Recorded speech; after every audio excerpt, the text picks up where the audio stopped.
Duh, maafkan emak. Suara mengagetkan sudah di belakangku, aku tidak menyadari langkah emak dan akhirnya beliau tahu kalau aku menangis. Emak merangkulku dari belakang dan kita menangis sesenggukan bersama. Setelah berhasil menata hati, ku seka sisa-sisa air mata dan berbalik menghadap emak. Maaf mak, jangan bersedih lagi. Mulai hari ini aku tidak akan menangisi hidupku lagi, janjiku kepada wanita yang melahirkanku itu. Kuusap pipi emak dan kupaksakan senyum agar wanita di depanku tersebut juga ikut tersenyum. Iya Rum, kamu harus kuat ya nak. Tetap berdoa ya Rum, semoga bapakmu sadar dan mau menerimamu.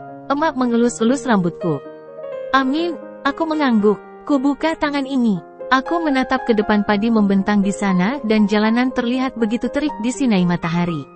Satu persatu petani dan buruh tani berjalan meninggalkan sawah dan pulang ke rumah masing-masing. Hari ini aku sengaja tidak ikut emak bekerja. Aku pusing semingguan ini bapak memaksaku untuk menikah dengan seseorang yang sudah beristri. Aku akan dijadikan istri ketiganya. Haruskah aku menerimanya? Apakah ini memang jalan takdirku harus menikah dengan laki-laki itu? Tapi jika menolak bapak pasti akan sangat marah besar. Aku harus bagaimana? Ku dekati pancoran dan mengambil air. Ku basuh wajahku agar sisa-sisa air mata tergantikan dengan air dan emak tidak akan curiga jika aku menangis. Ku pakai tudung khas petani dan segera kulangkahkan kaki menuju rumah. Aku tidak ingin bapak tahu jika aku tidak bekerja. Di rumah emak sudah selesai mandi dan hendak menunaikan sholat zuhur. Kamu dari mana Nduk? Tegur emak dengan suara pelan, takut bapak dengar padahal bapak ada di bengkel. Dari rumah Sriati mak, jawabku berbohong. Emang dia di rumah? Ya enggak lah mak, dia kerja di kota. Kata Bisurti, Sriati bulan ini enggak pulang cuma kirim uang saja. Mak kalau kerja ke kota mungkin aku punya duit ya mak. Aku senyum-senyum membayangkan uang di tanganku. Hus, kamu itu Rum, kamu mau jauh dari emak? Sana mandi dulu. Aku cengengesan lalu mengambil handuk. Entah kenapa emak memperhatikanku dengan iba. Apakah dia tahu jika aku hanya berpura-pura bahagia? Asteris, kamu mau apa lagi Firda? Tanya bapak ketika mereka duduk santai. Aku hanya iri dengan kedekatan ayah dan anak tersebut. Uang Firda habis pak.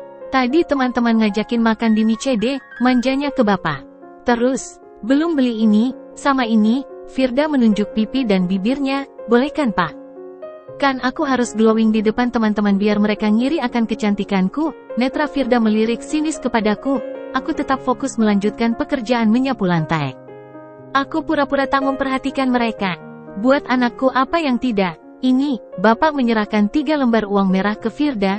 Mataku hampir melotot ke mereka melihat uang merah tersebut. Apa lo? Lihat-lihat. Pengen ya? Firda memonyongkan bibirnya sampai beberapa senti ke depan untuk mengejekku sembari mengipas-ipaskan uangnya. Makasih pak, bapak emang baik. Mempuah, Firda pun berlalu ke kamarnya. Kamu mau Rum? Aku kaget bapak menawariku uang. Benarkah pendengaranku saat ini? Aku menghentikan menyapu dan menatapnya tak percaya.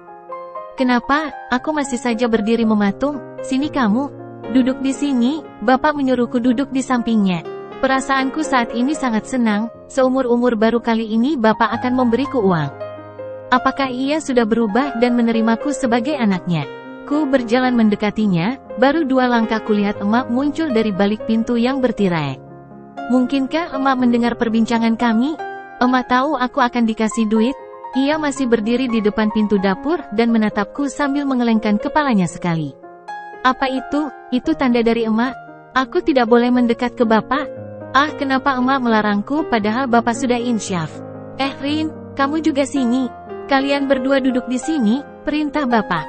Kami berdua akhirnya duduk di samping bapak. Dengarkan Rum, kamu mau uang kan? Aku mengangguk ke bapak dengan antusias. Emak hanya diam saja. Ada apa sebenarnya? Oke, bagus Rum. Kamu bisa mendapatkan uang seperti ini, mengeluarkan berlembar-lembar uang setarus ribuan merah, asal ada syaratnya. Aku mengerutkan alisku, berpikir. Mas, suara emak terdengar bergetar.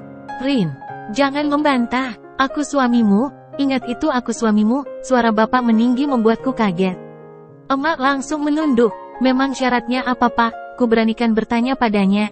Syaratnya besok pagi kamu menikah dengan Darto. Apa? Besok pak, pagi? Aku kaget. Secepat itukah?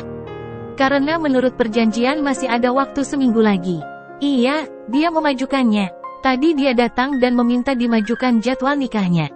Apa? Mata bapak melotot kepadaku. Tapi pak, apa? Kamu mau mangkir?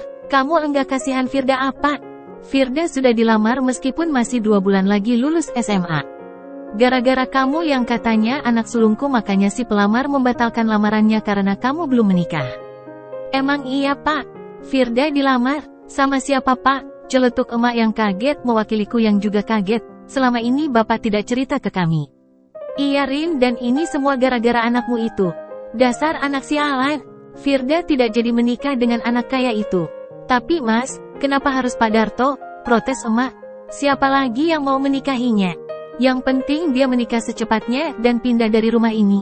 Enak kan cuma menikah saja dan tidak perlu capek-capek kerja buruh tani, sudah dapat duit darinya tiap hari. Tinggal melayaninya saja. Dek. Dadaku terasa sakit, seperti ada tembok besar yang menghimpitku dan aku susah nafas. Ku pejamkan mata dan mengambil nafas pelan-pelan. Sebenarnya aku ingin menangis tapi aku tahan. Ini seperti aku dijual ke orang kaya. Ya Darto orang kaya, bisa dibilang ia salah satu saudagar yang ada di kampungku ini. Dia punya banyak kios di pasar dan ada juga usaha lainnya. Yang lebih aku tidak suka akan dirinya adalah usahanya seperti rentenir meminjamkan uang dengan bunga yang besar. Dia seumuran dengan bapak, bahkan lebih tua 3 tahun dari bapakku. Istrinya sudah 3 dan anak dari istri pertama seumuran denganku. Rasanya aku ingin memberontak, tapi jika aku memberontak emak yang akan kena getahnya, bapak pasti akan menyiksanya. Rum, kamu terima atau tidak keputusanku tetap, kamu harus menikah dengannya, titik.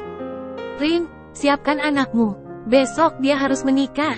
Bapak berdiri dan berjalan meninggalkan kami yang masih duduk terdiam di kursi. Perasaan kesal menyelimuti hatiku, kulirik bapak yang berjalan keluar menuju pintu. Tadi aku sangat senang, kukira ia akan memberiku uang, ternyata rasa senangku seketika berubah menjadi rasa marah dan kesal karena perintah sewenang-wenangnya. Aku langsung berdiri dan masuk ke kamar. Tak kuhiraukan emak yang masih duduk. Kutelungkupkan tubuh ini ke kasur sambil berselimut, aku menangis tengkurap dengan kedua tangan memegangi bantal agar suara tangisanku tak terdengar keluar. Aku tak tahu emak melihatku apa tidak, tapi ku dengar langkah kaki menjauh dari kamarku. Ternyata aku tertidur, ketika bangun kulihat ke arah jendela matahari redup, berarti hari telah sore. Kurapikan kerudungku, kuelap mata dan pipiku yang lengket dengan air mata lalu berjalan menuju kamar mandi di sebelah dapur. Kulirik emak yang sedang masak sendirian. Rum, sholat dulu baru sapu teras rumah, perintah emak kepadaku, aku hanya mengangguk saja. Selesai sholat aku mengambil sapu lidi dan mulai menyapu teras, kulirik bengkel tempat bapak bekerja. Masih ada rasa sakit di dadaku. Bapak sedang menambal ban motor temannya, Dayat. Aku yang sudah selesai menyapu mengurungkan niatku menuju dapur, karena mendengar obrolan mereka. Terpaksa aku menguping dan pura-pura menyapu. Dapat uang berapa lo dari Darto? Ah kamu tahu aja. Iyalah aku tahu. Aku tadi lihat dia memberimu uang merah. Jadi nih, si Arum menikahi dengannya?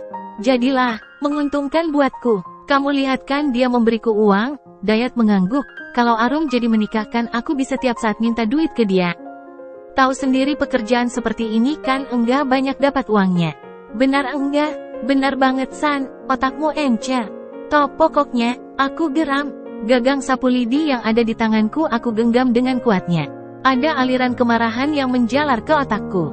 Bisa-bisanya bapak menjualku, itu sama saja aku dijual ke lelaki hidung belang. Bersambung.